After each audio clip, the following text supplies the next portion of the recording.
Welcome to the Crafty Mini. Now in this one I'm going to take a bit of a break from the painting, and one of my other loves and passions that anyone who's been a long time watcher of the channel will know is RPGs. Something I love to do. I haven't played as much as I'd like to, but it's something I do enjoy, and one in particular is Call of Cthulhu. I like the cosmic horror, which again is a theme that runs through the channel in a lot of stuff that I do.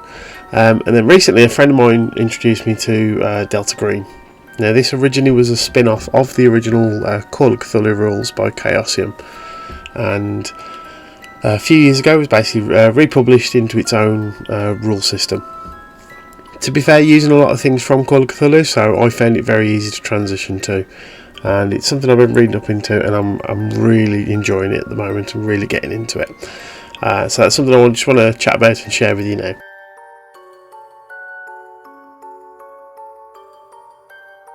So Delta Green, you basically, your characters will play people within the agency of Delta Green, which is this secret, shadowy government organisation that basically goes out there and stops these unnatural things from revealing itself into the world that could cause mass hysteria or even worse, attack our world itself. So they work within their own means. They're also secretive from other high-end government organisations. Some of the examples in the book are things like, they'll recruit from agencies such as the FBI, CIA, NSA, ex-special forces and whatnot, and sometimes even civilians who have had a brush with the unnatural, and because they've kept it to themselves, Delta Green basically deems them as an asset that can be used to help further this combat against the unnatural. And that's sort of like the core concept behind the game. Now, one thing I will say is, as someone who's a long time fan of Call of Cthulhu, obviously there are modern settings for that game, and this is where Delta Green, I think, really comes into its own, because it is, although again you can play over multiple sort of eras, but it's predominantly a modern setting game, whereas Call of Cthulhu was very that sort of 20s to 40s feel. And a running theme within Call of Cthulhu was also eventually your characters would meet that big monstrosity, that big unnatural thing, and have to fight it off. Very akin to the works of H.P. Lovecraft and other cosmic horror writers that were inspired by him. Now, the one thing that Delta Green does differently, which I think is an absolute benefit to it, and why this is perhaps going to replace Call of Cthulhu for me, which I understand is a bold statement, because I do love that game, but this is because you've got more of the mundane, everyday bits of life to deal with. So when you do have those brushes with horror, it makes them more scary, more magnificent, and more unnatural. Whereas, in Call of Cthulhu, you might have fought a couple of deep ones and you're coming across them again, and it's very much, you've seen this before. Whereas with this, it could be something as simple as, let's say, to use True Detective as an example, you're investigating a strange murder that has some sort of ritualistic elements about it, and then you get, in the TV show, you get into these guys meeting people who talk about the King in Yellow and Carcosa, and that there might be another existence beyond this one. It sort of very briefly touches upon in the TV show, but overall it's a lot more grounded. You're dealing with everyday sort of crimes, but there could be an unnatural slant on it, and there usually is, and that's why your agents have been called forward to basically help fight this threat. So this is one of the things I love about this game, is the actual setting. Now I got the slipcase with the two books. One is the Agent's Handbook and the other is the Handler's Handbook. Now the Handler is basically the name they use for the GM, the person who runs the game. Now the Player's Handbook has everything you need to make your characters, goes through all the rules. Really, I think it's really particularly well laid out, and it's got a lot of good stuff there. There's not too much flicking back and forth. Everything's laid out. There is a lot of text to read, but a lot of it you may not actually need throughout the game. It's only if you really want to delve into all the aspects. It basically gives you a full toolbox to do everything that you want, but by all means you don't have to use everything on there.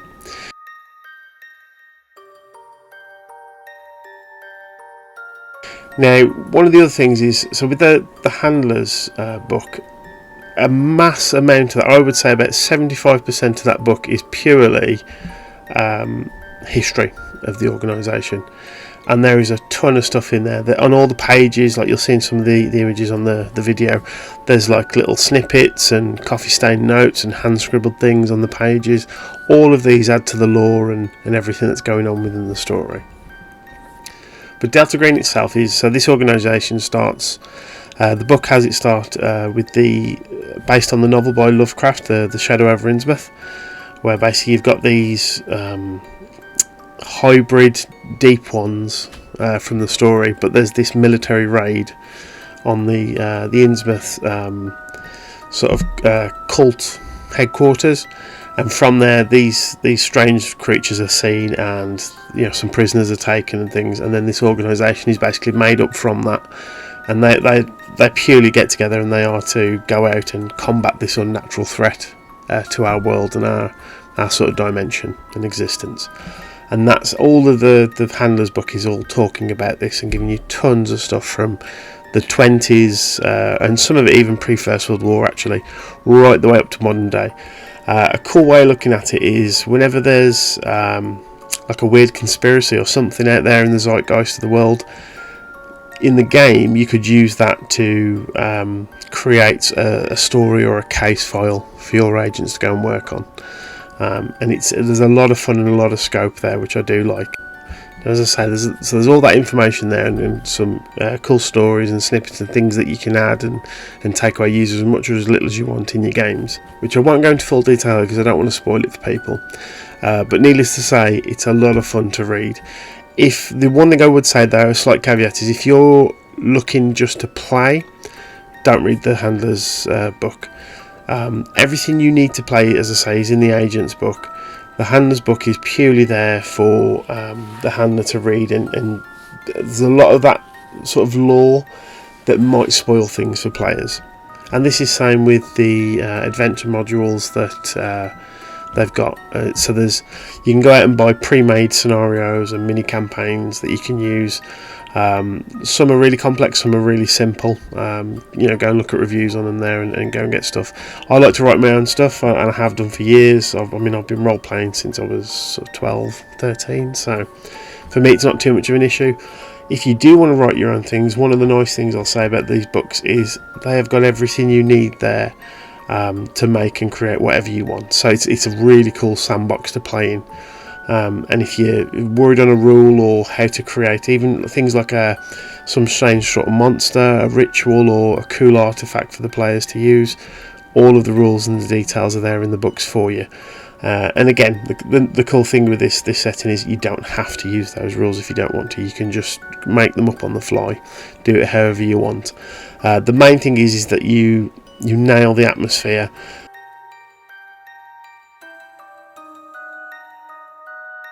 This is perhaps a detriment to the game.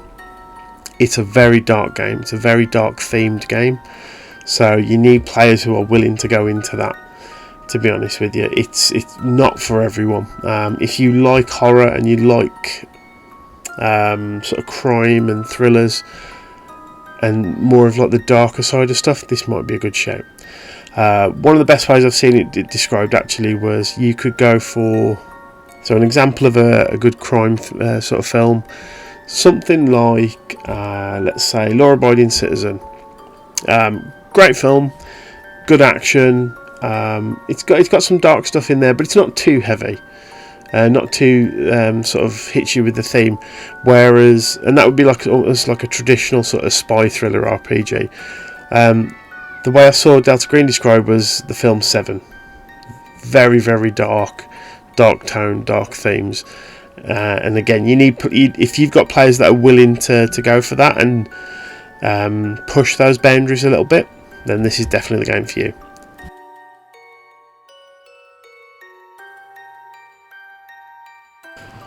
Right, so what actually makes this a good game, and why do I recommend it? So a couple of reasons. So first of all, like I said, the setting. I like a dark themed game.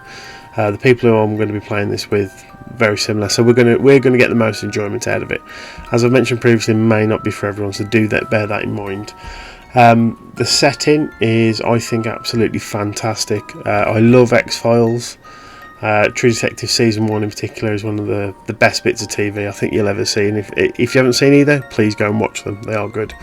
I quite like, I'm someone who likes conspiracies. I don't necessarily believe in a lot of the ones that I look into, but I think it's a bit of fun and it's a cool idea. You know, you've got this world behind the world and things that are going on in the background that us normal folk aren't privy to, and that sort of all marries up in this game quite well.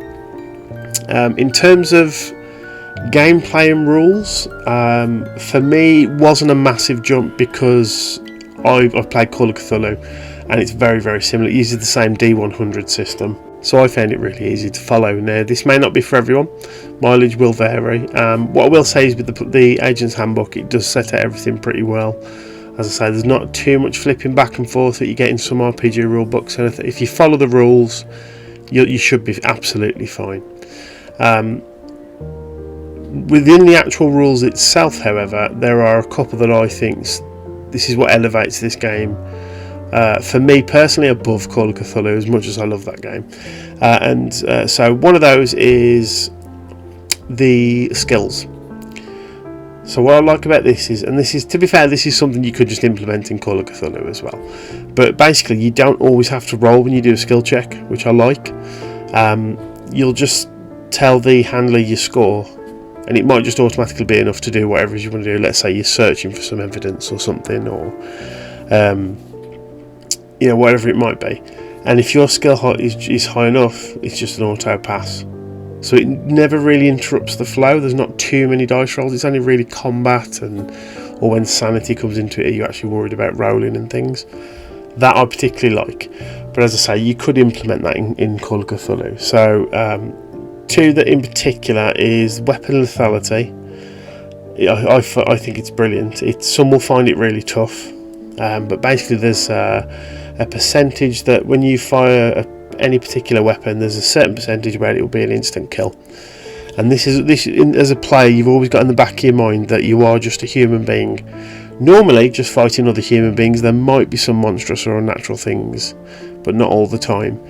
And at any point, a stray bullet could just take you out, just like in real life. So it's always keeping that sort of edge of your seat, and it's keeping you on your toes during combat and things, or chase scenes or things like that. Within that as well, the big one in the rules is the sanity system itself. Now, this is something Call of Cthulhu has done fantastically with. However, I think this gets it a little bit better. So I won't go too much into detail, but basically you have these things called bonds. So your character might, say for example, have an ex-partner that they used to be with but are still friendly with, someone at work they get on really well with, maybe they're a religious person and there's a priest that they talk to a lot, things like that. And these bonds, when you get hit with sanity, you always have this option to, instead of taking it on yourself, you take it out on these people that basically you care about, your bonds. These are the people you love in your everyday life, and this sort of shows the effects of basically if you imagine bringing your work home with you, which I absolutely love. I think it's such a cool addition to the rule set. You don't always have to do this. You normally do it to stop yourself from breaking during a mission. And then the cool thing is, once whatever section it is you're doing as players, as agents, is over, the handler will then go around the table and ask each of the players to, right now, describe it as almost like a film scene. So during the session, let's say you took 4 hits on your bond with your priest. How would you describe that? And then you as the player come up with like a vignette sort of describing it to everyone. And let's say it's little things like you saw something that was a bit weird and unnatural in it, and you've put that hit on, as I say, onto your bond, and it's basically starting to shake your faith in your religion, because you're seeing things that are not of this world, things that you can't explain, and little stuff like that. So if you're spending too much time in the office, it's obviously going to affect your home life. If you're getting really stressed at work because all these weird cases that you're on, you're going to take that back home with you, and you're going to upset your other half or significant other, or even like your children, depending on what bond you've picked. And I absolutely love that. I think it's a really cool addition, and it makes your characters more human. and to the point where some of the mundane stuff you're doing, like the bureaucracy side of it and just doing general investigative bits within a case, that sort of mundaneness, because it's always there in the background. When you come across something unnatural or something that causes you to have a break, it appears a lot more significant to you as a player, and you really have to start weighing up the pros and cons. Do I or don't I put it onto a bond, or lose a motivation or something like that? So that absolutely brilliant rule, which I think more RPGs could do with. I just think it's a really cool addition. For someone who's played a lot of RPGs over the years, this is one of the best rules I've genuinely seen in an RPG.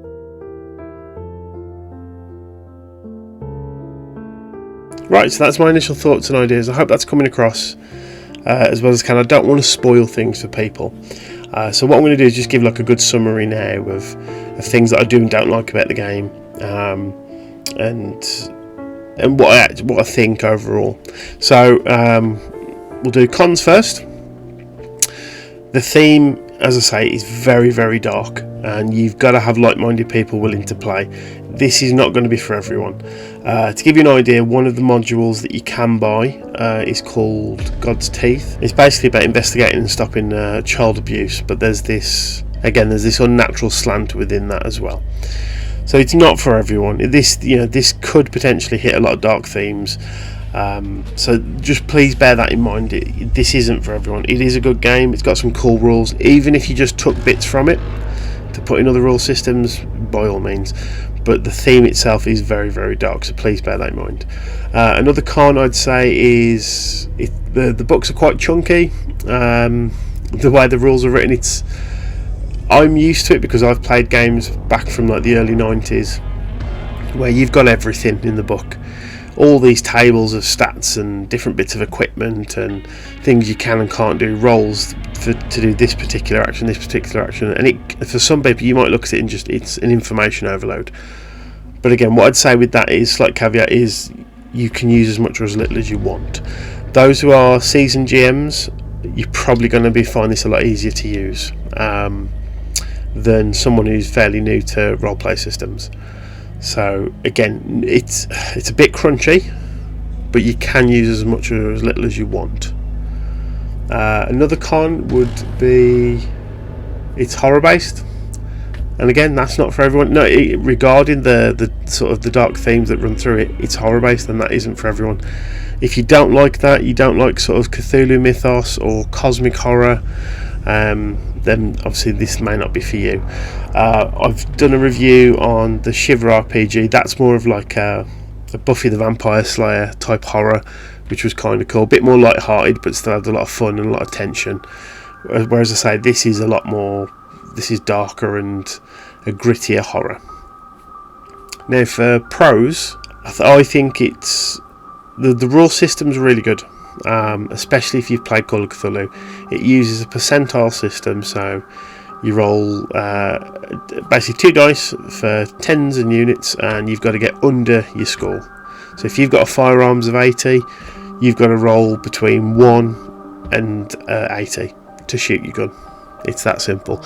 If you roll 81 to 100, you miss, and that's it. Really, really simple.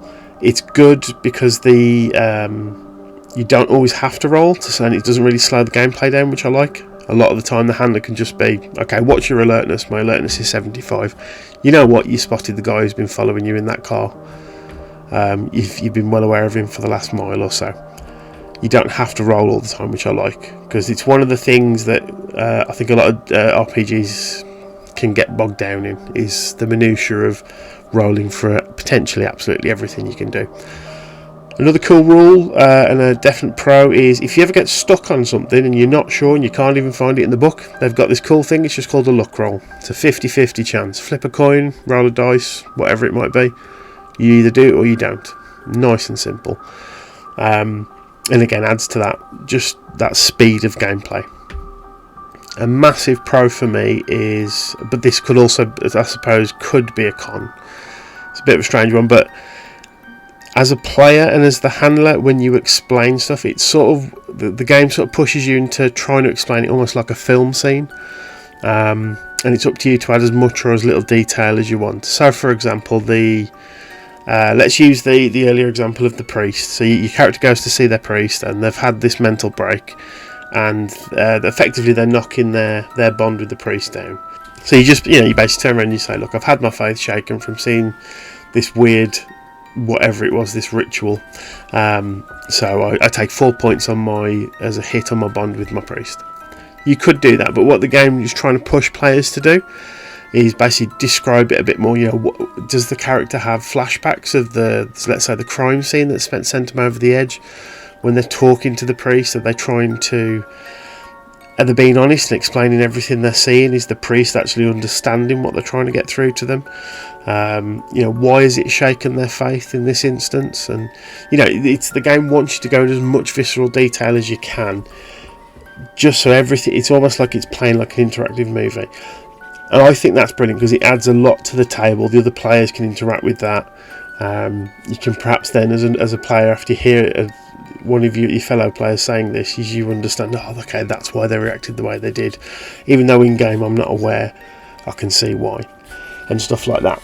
However, as I say, slight con to that is if you're not that way minded, you might struggle. So again, something to bear in mind. If you're up for that, then go have fun with this. This game lets you do this and create these cool scenes. I think another pro is I think it's very easy to run as a handler once you've got your head around the rules. And the nice thing is you don't have to worry about, although you get given the toolbox to create absolutely anything, you don't have to if you don't want to. There are some, from what I'm reading as well, the reviews, the published scenarios, case files are fantastic, and every single one of them has had glowing reviews. It doesn't seem like they've released anything bad yet, which is saying something for an RPG system. So you've got options out there. Yes, you've got to spend a bit more to get the book, but it'll have everything in that book you need to then go and play. And you've got options there available to you. If you want to create stuff yourself, a pro of this system is it's all there in the books. Add as much or as little as you want. If you've got a cool idea, go for it and run with it. Another pro for me personally is price point. I don't think it's that bad. Bear in mind, this is someone who has multiple Call of Cthulhu books, all of the Free League Aliens RPG system, and a bunch of other stuff, D&D and all sorts. The Agent's Handbook is everything you need to run a game because it's got all the rules. The Handler's Handbook, that's more there for if you want to start reading up on the fictional government body of Delta Green, and if you want to start adding cool things, or if you just like lore and fluff like I particularly do, that's why I got the two in the slipcase together. But realistically, you could just get the Player's Handbook, the Agent's Handbook, and that's about $30 to $40 depending on where you go, so great.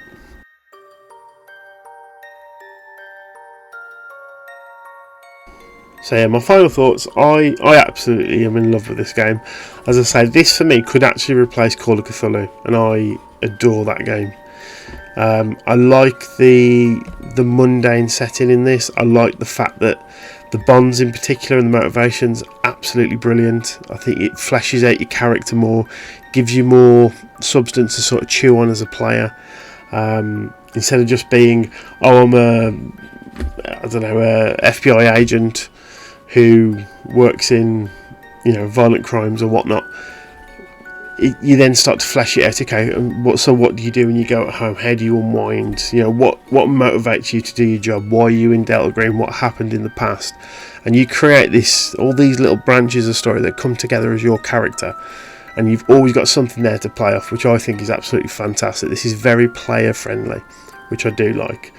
I don't think it's that hard a rule set to learn, to be honest. I've read far worse. I have read some better laid out ones, but it's by no means not the worst out there. And once you get your head around the initial system, I think you can run this game quite easily. The price point I think is brilliant. Realistically, 35 quid and you're in.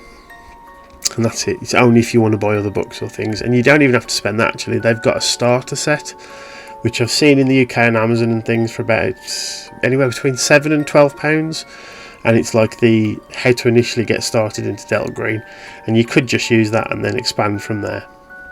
Ultimately up to yourselves if you think it's worth the money. But yeah, overall, I think it's a fantastic rule set. I'm really looking forward to playing it. If things go well, we might actually have some live play on the channel, like we did with the Alien RPG a while ago. So this will be as well as my painting stuff as well. So this will be as a little extra thing for people there. I will be dropping like a cool primer for people. If you want to have a watch of that and just see how it works, this will come out the day after this, I think, or possibly the same day. I'm not sure yet. Just got to finish editing it. And it's sort of like a cool little video, about 4 minutes long. It's got some music and some footage in there that I've chopped up from another person's video, and it just sort of sets out the tone of Delta Green in a visual sort of aspect. So hopefully people enjoy that, and that might give you a good idea of how it'll look and feel when you play it. But yeah, ultimately for me, I think it's a great game. I'm going to enjoy playing it. If you're into horror and you don't mind doing particularly dark themes within that horror sort of sphere, I think this is a good game to go for. As a rule set, you can do a lot with it. You can do as little as much as you want, which I like. You've got a full toolbox there to go and play with, and for me, it's a winner. And this could be, as I say, this is for those who know me outside of the YouTube sphere, know that I love the Chaosium's Call of Cthulhu rule set. This might actually topple it for me, which is a bold statement. Anyway, that's my review of Delta Green. I hope you've enjoyed. If anyone's got any questions about the rules, please whack it up in the comments. I'll happily answer. I might do a little mini lore series because I've had a look out there on YouTube and things. No one's actually done a lot of videos. There's a few channels that have done a few small videos on things like how Delta Green started and some of the little cases and incidents within the timeline, but no one's done like an in-depth lore of Delta Green, so I might do something with that. It depends if people want to see it. But yeah, if you've got any questions, please hit us up and let us know. If you'd like to see the Let's Play, because I've got a couple of fellow YouTubers who are going to be joining up, we'll be playing, and we'll just put up the Let's Play with some just cool ambient music and whatnot and go from there. But thank you all very much for listening. Thank you for indulging me on this little RPG review, and we'll see you on the next one for more painting to come. So cheers.